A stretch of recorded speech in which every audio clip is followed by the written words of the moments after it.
ایک شخص نواسہ رسول حضرت امام جعفر صادق کی بارگاہ میں حاضر ہو کر کہنے لگا، اے امام، میں آپ کے پاس ایک سوال لے کر حاضر ہوا ہوں۔ حضرت امام جعفر صادق نے فرمایا کہ پوچھو، کیا پوچھنا چاہتے ہو؟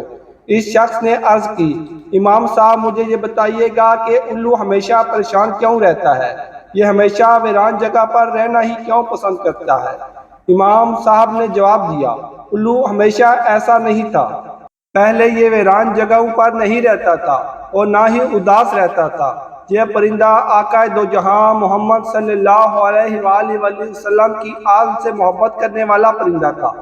جب سے کربلا کا واقعہ پیش آیا ہے تب سے اس پرندے نے ویران جگہوں پر رہنا شروع کیا ہے۔ جب الو نے دیکھا کہ امام حسین علیہ السلام اپنے قافلے کے ساتھ میدان کربلا میں تشریف فرما ہے تو یہ پرندہ 9 محرم کی رات کو میدان کربلا کے میدان میں پہنچ گیا۔ وہاں پہنچ کر اس پرندے نے امام حسین علیہ السلام سے عرض کیا، اے نواسہ رسول، آپ رضی اللہ تعالیٰ عنہ مجھے حکم کریں تو میں ابھی الوؤں کی فوج لے کر آ جاتا ہوں اور ہم آپ کے ساتھ مل کر لڑیں گے۔ الو کی بات سن کر امام حسین رضی اللہ تعالیٰ عنہ نے الو کو کہا کہ اے پرندے، یہاں میدان کربلا جو کچھ کل ہونے والا ہے، آپ اس واقعے کو ساری زندگی بھول نہیں پاؤ گے۔ تم سے یہ واقعہ برداشت نہیں ہوگا، تم یہاں سے چلے جاؤ، میں اللہ کی رضا پر راضی ہوں۔ حضرت امام حسین علیہ السلام کی زبان مبارک سے یہ الفاظ سن کر الو بہت ہی پریشان ہو گیا۔ پرندے نے امام حسین علیہ السلام سے بار بار یہ ضد کی کہ میں یہاں سے نہیں جاؤں گا۔ الو کے بار بار ضد کرنے پر مولا حسین رضی اللہ تعالیٰ عنہ نے الو کو بھی میدان کربلا میں روکنے کی اجازت دے دی۔ اس طرح الو نے تمام واقعہ اپنی آنکھوں سے دیکھا کہ یزید کی فوج نے امام حسین اور اس کے جانشینی کو کس طرح سے شہید کیا۔ آل محمد صلی اللہ علیہ وآلہ وسلم کی اولاد کے ساتھ یزید نے کیا سلوک کیا۔ الو نے سب شہیدوں کو شہید ہوتے ہوئے اپنی آنکھوں سے دیکھا تھا۔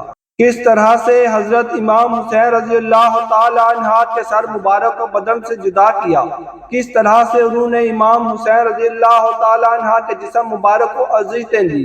جب یہ سب کچھ ہو رہا تھا تو الو یہ سب کچھ دیکھ رہا تھا۔ یہ سب واقعہ دیکھنے کے بعد الو کے دل و دماغ پر انسانوں کے لیے نفرت پیدا ہوگی۔ الو نے یہ واقعہ آ کر اپنے تمام خاندان کو سنایا۔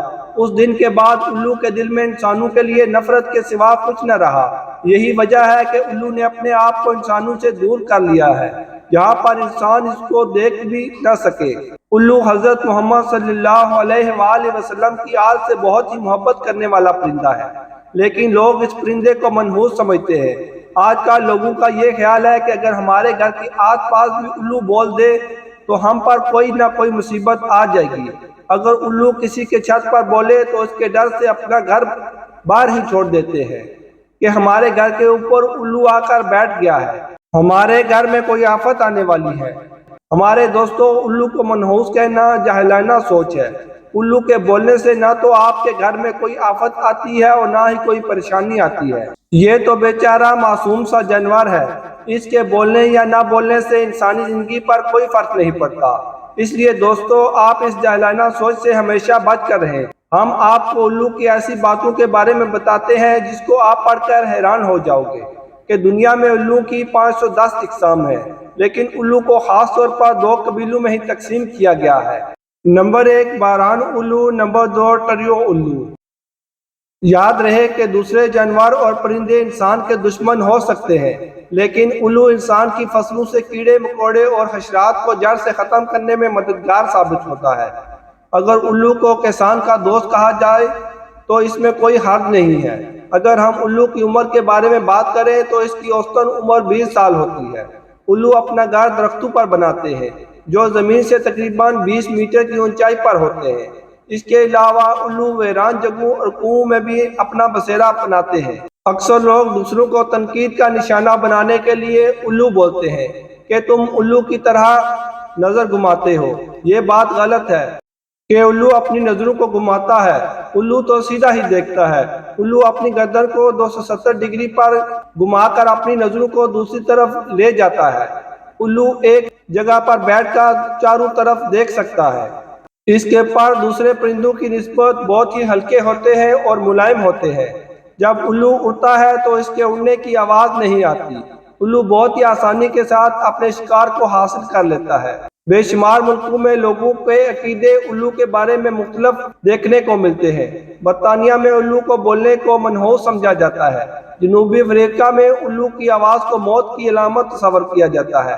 کینیڈا والوں کا خیال ہے اگر 3 دن الو مسلسل بولے تو کسی کی موت واقع ہو جاتی ہے۔ امریکہ کے لوگوں کا خیال ہے کہ الو کو دیکھنا بھی منحوس ہے۔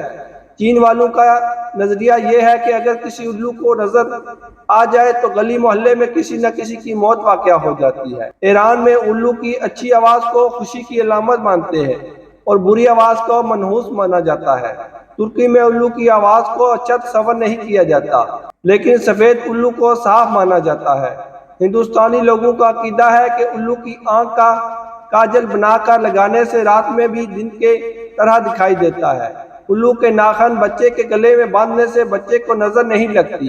الو کے گوشت کو تعویذ میں بھر کے گلے میں باندھنے سے کسی طرح کا ڈر نہیں لگتا۔ الو کی پوجا دیوالی میں کرنے سے لکشمی مہربان ہو جاتی ہے، بے حد دولت برستی ہے۔ الو کے پر کو حساب کتاب کے بہی کھاتے میں رکھنے سے مال و دولت میں برکت ہوتی ہے۔ اب ان کو کون سمجھائے کہ وقت سے پہلے اور قسمت سے زیادہ کسی کو کچھ نہیں ملتا۔ الو کے بارے میں آپ کا عقیدہ اور آپ کی رائے کیا ہے، کمنٹ سیکشن میں ضرور بتائیے گا۔ اگر آپ کو ہماری ویڈیو اچھی لگی ہے تو ہمارے چینل کو سبسکرائب کر دیں، ویڈیو کو لائک کر دیں تاکہ ہماری بھی حوصلہ افزائی ہوتی رہے اور آپ کو اس طرح کی ویڈیو دیکھنے سننے کو ملتی رہے۔